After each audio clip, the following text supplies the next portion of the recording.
निश्चितपणानं देशाचं नेतृत्व आदरणीय नरेंद्र मोदी साहेब यांच्या मार्गदर्शनाखाली आणि आदरणीय राज्याचे मुख्यमंत्री देवेंद्र फडणवीस साहेब, उपमुख्यमंत्री शिंदे साहेब, सुनेत्रताई पवार, त्याचबरोबर या जिल्ह्याचे धडाडीचे पालकमंत्री, आमचे सहकारी मित्र जयभाऊ, या सगळ्यांच्या मार्गदर्शनाखाली या ठिकाणी आम्ही जिल्ह्यामध्ये काम करत असताना आज भारतीय जनता पार्टीच्या माध्यमातून, महायुतीच्या माध्यमातून माझ्यावरती फार मोठा विश्वास या ठिकाणी सर्वांनी दाखवलेला आहे. त्याबद्दल मी सर्वप्रथम या ठिकाणी सर्वांना धन्यवाद देतो.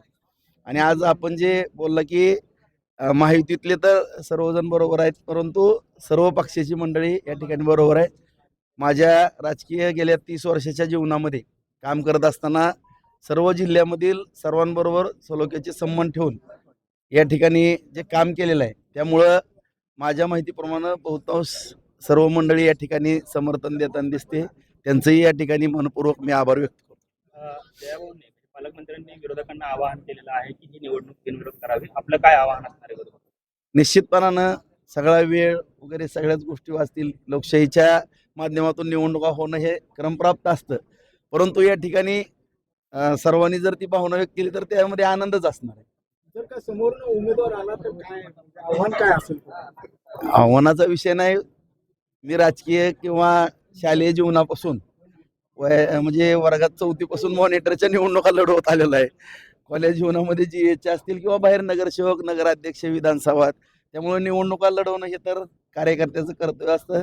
निश्चितपणाने ही निवडणूक ही अत्यंत चांगल्या पद्धतीने आम्ही लढू. मागील वर्षी अगदी पडत्या काळामध्ये फडणवीसांना दिलेल्या सहकार्य किंवा साथ त्याच्यामुळे ही त्यांनी फडणवीसांनी दिलेली पावती समजायची आपली उमेदवारी म्हणजे. मी एक असा हाडाचा कार्यकर्ता आहे की ज्या ठिकाणी काम करतो त्या ठिकाणी प्रामाणिकपणानंच काम करतो.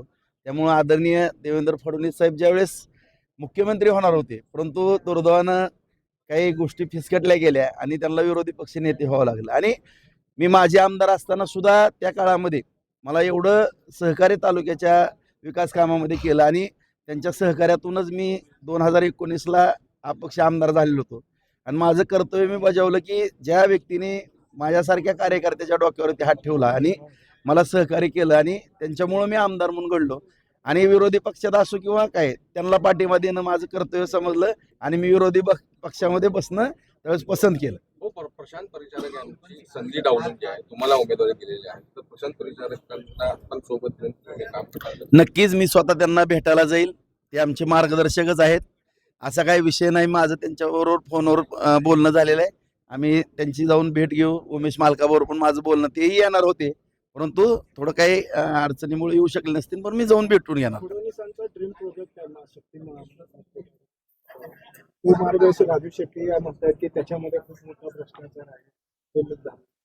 नेमकं काय ह्याच्यावर आता काय तुम्ही? नाही, विषय असा आहे की मी शेतकरी म्हणून पण, एक उद्योजक म्हणून पण, सामाजिक कार्यकर्ता म्हणून पण आदरणीय शेट्टी साहेबांना पण नम्रपणे सांगू इच्छितो की आपण ज्या डेव्हलपमेंट आहेत, मग रस्ते असतील, रेल्वे असतील किंवा विमान वाहतुकीच्या विषयानं आपण सगळेजण पाहतो की आज सोलापूरला विमान वाहतूक चालू करा म्हणून सगळ्यांची मागणी होती.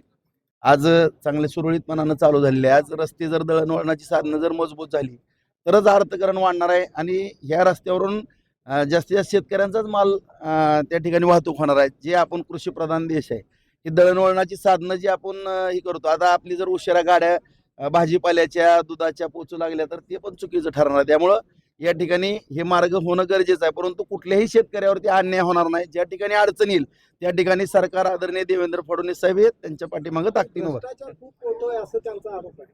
नाही, आता कसं आहे, विरोधी पक्षात असल्यानंतर ह्या गोष्टी बोलतच असतात, परंतु कुठं झाला, काय झाला, जरा कागदावरती जर दाखवलं तर जरा योग्य वाटेल. काय आव्हान कराल तुमच्या मतदारांना? नाही, जे मतदार आहेत त्यांना एवढी नम्रतेची आव्हानापेक्षा विनंती करतो की या जिल्ह्यामध्ये आदरणीय देवेंद्र फडणवीस साहेबांच्या मार्गदर्शनाखाली, जयाभाऊंच्या साथीने या ठिकाणी आणि सर्व नेते मंडळी जिल्ह्यातले सगळ्यांच्या साथीनं आपण पाहतो की शहरामध्ये आज IT पार्कचा विषय असेल किंवा अन्य सगळे उद्योग व्यवसायाचे विषय असतील, या सर्व बाबी अतिशय जलद गतीने या ठिकाणी सुरू झालेले आहेत. विमानसेवाही झालेली आहे आणि आणखीनही दळणवळणाची साधनं या ठिकाणी वाढत आहेत. आणि खास करून आदरणीय देवेंद्र फडणवीस साहेबांनी 300 कोटी वृक्ष लागवडीचा एक संकल्प केलेला आहे. तो विषय आहे. त्याचबरोबर कृष्णेचं पाणी आज उजनीच्या धरणामध्ये 50 TMC पाणी त्या ठिकाणी येतं, तिथून ते पाणी 25 TMC मराठवाड्याला जाणार आहे. आणि ह्या सर्व गोष्टी या ठिकाणी करत असताना आणि खास करून मी साहेबांना एक विनंती केली होती की 2006 ते 2007च्या कालावधीमध्ये उजनी धरणातलं गाळ काढा. आणि मी नाही, असंख्य नेते मंडळी, मामा असतील, सर आहे, तिथं सगळे जेवढेही या जिल्ह्यातले आजी माजी आमदार, प्रत्येकांची भावना होती की जर तो गाळ काढला तर 20-25 TMC पाणी वाढेल. तेही साहेबांनी आज अंतिम टप्प्यामध्ये आलेला आहे, तोही गाळ निघाला. अशा पद्धतीनं पाण्याची उपलब्धता वाढणार आहे, दळणवळण या ठिकाणी चांगल्या पद्धतीने होणार आहे, विमानसेवा होते, IT पार्क होते.